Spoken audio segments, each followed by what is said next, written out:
Selamat malam semuanya, balik lagi di Sinema Tengah Malam bareng gue Faris. Kali ini gue akan review ya film Final Destination Bloodlines yang apa ya, udah kangen sih sebenarnya sama film Final Destination, udah lama banget ya. Final Destination terakhir itu tahun 2010-an mungkin, gue lupa pastinya itu tanggal berapa, cuma gue inget gue nonton di bioskop dulu. Dan ini sudah berapa tahun setelah itu, mungkin 10 tahun ada kali ya. Akhirnya kembali lagi, kali ini IMAX guys. Dan menurut gue dengan VFX yang baru gitu, maksudnya di industri film dengan VFX yang lebih keren bisa dibilang ya, mungkin teknologi yang lebih maju gitu. Ini lebih, sebenarnya yang dulu pun udah bagus banget sih menurut gue VFX-nya ya.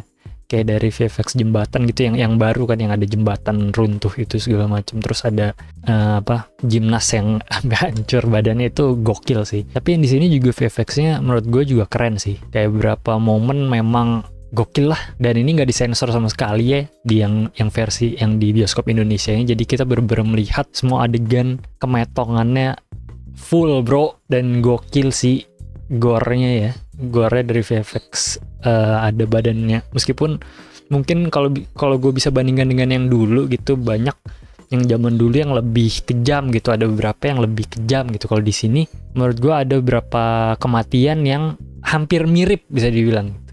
Kayak palanya hancur blar gitu terus udah kelar. Kalau yang zaman dulu tuh ada beberapa yang saking sadisnya komikal gitu. Kalau di sini kayak ada beberapa karakter yang mati cuma kayak palanya kena sesuatu gitu. Kalau dari segi cerita ya, menurut gue ini adalah film Final Destination yang ceritanya paling oke sih.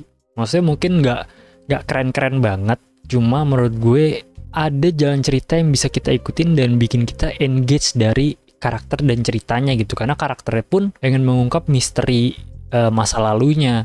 Jadi sinopsisnya itu adalah anak kuliahan gitu, perempuan, dia dimimpiin terus sama kejadian apa ya bisa dibilang ya, bencana runtuhnya Sky Tower gitu di tahun 60-an kalau nggak salah, lupa lah gue tahunnya, pokoknya jadul gitu guys. Jadi itu bukan dia mimpi, itu mimpi orang lain, bukan mimpiin dirinya sendiri. Jadi dia memimpikan orang lain yang kena kecelakaan.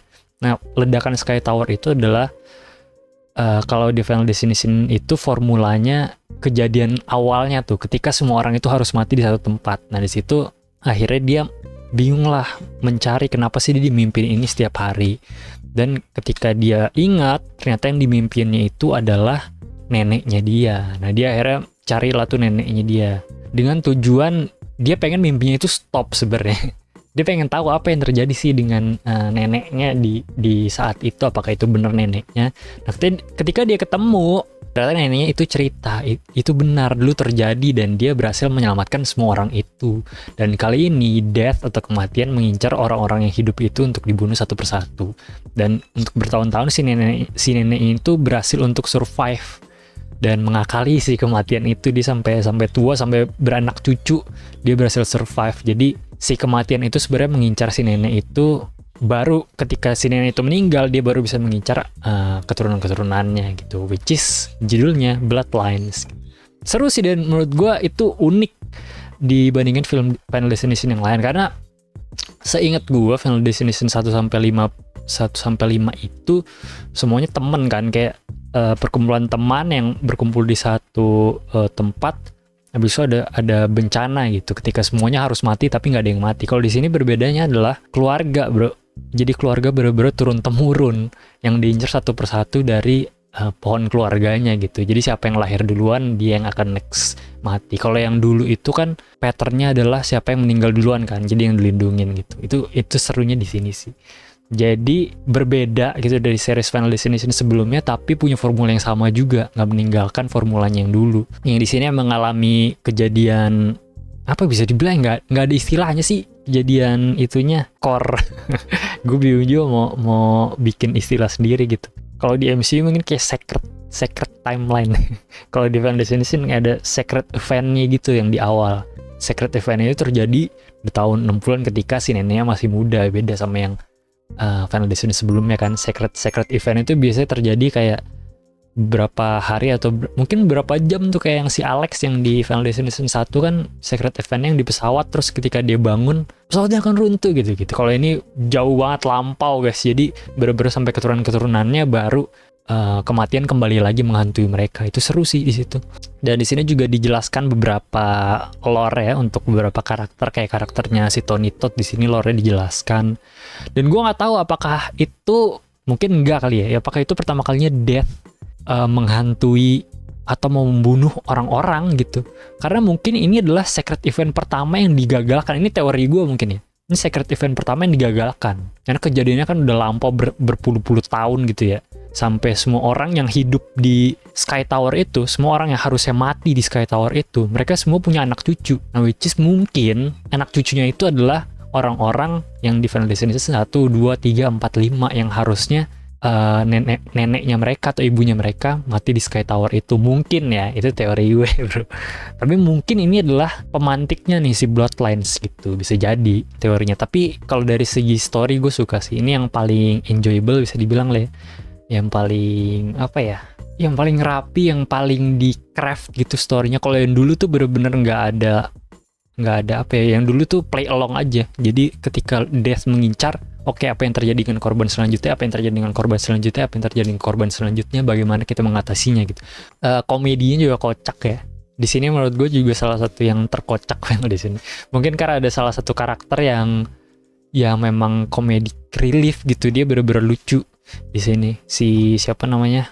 Si Eric di sini bagus sih di sini sebagai comedic relief. Dan kisah keluarganya, karakter keluarga juga unik-unik menurut gue. Kayak si neneknya kan bisa dibilang lumayan crazy lah ya, karena terobsesi dengan si kematian itu, bagaimana dia cara menghindari kematian. Jadi dia paranoid gitu guys. Jadi keluarganya akhirnya menjauhi dia. Terus akhirnya ibunya pun yang karena dididik sama si neneknya untuk paranoid, ibunya akhirnya meninggalkan keluarganya demi biar ibunya tuh nggak mempengaruhi anak-anaknya dan semua keluarganya, biar nggak jadi freak kayak si neneknya lah gitu.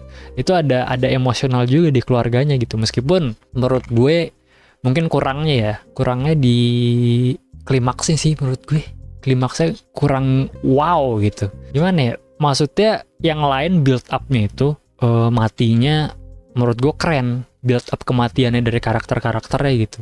Kayak kita beberapa kali ada yang kegocek lah, ada yang kita kira wah nih mati nih sekarang saatnya dia mati nih, tapi ternyata nggak jadi mati gitu. Terus sampai build up-nya dia mati itu, matinya tuh keren gitu, kayak unik. Tapi kalau yang di klimaks sih menurut gue rada sedikit udah kehabisan ide sih mungkin ya. Jadi rada membosankan gitu kematiannya. Nggak segeren yang awal-awal, justru yang awal-awal yang unik, yang bikin kita mau tutup mata gitu. Mungkin yang di ending kita cuma gitu doang. Kalau yang di awal tuh gue bener-bener kayak sampai kadang tuh sampai nutupin itu loh, nggak sampai pengen lihat semuanya gitu. Tapi kalau yang di akhir kayak gitu doang bro. Itu sih mungkin klimaks di endingnya kayak kurang aja sih menurut gue. Terus ada plot twistnya juga. Jadi ya tapi seru sih. Ini mengembalikan nostalgia nonton film yang memang ditonton bukan apa ya, mungkin bukan Oscar worthy ya kan, yang sinematografinya nggak biasa-biasa aja, skripnya juga biasa-biasa aja, tapi kita have fun banget nontonnya selayaknya kita ingin dihibur ketika nonton film. Jadi kita nggak perlu peduliin apakah writingnya bagus, apakah sinematografinya bagus gitu, apakah isu yang disampaikan sesuai gitu. Kita nggak perlu mikir sampai sejauh sana gitu, nggak perlu otak festival kita harus kita singkirin dulu. Kita nonton ini seru-seruan aja bro. Karena pas nonton kita nonton screening juga, jadi mungkin karena audiensnya juga gila ya. Jadi ketika ada yang mati justru gitu. Jadi seru-seruan aja sih nontonnya. Jadi kayak seru aja lah pokoknya.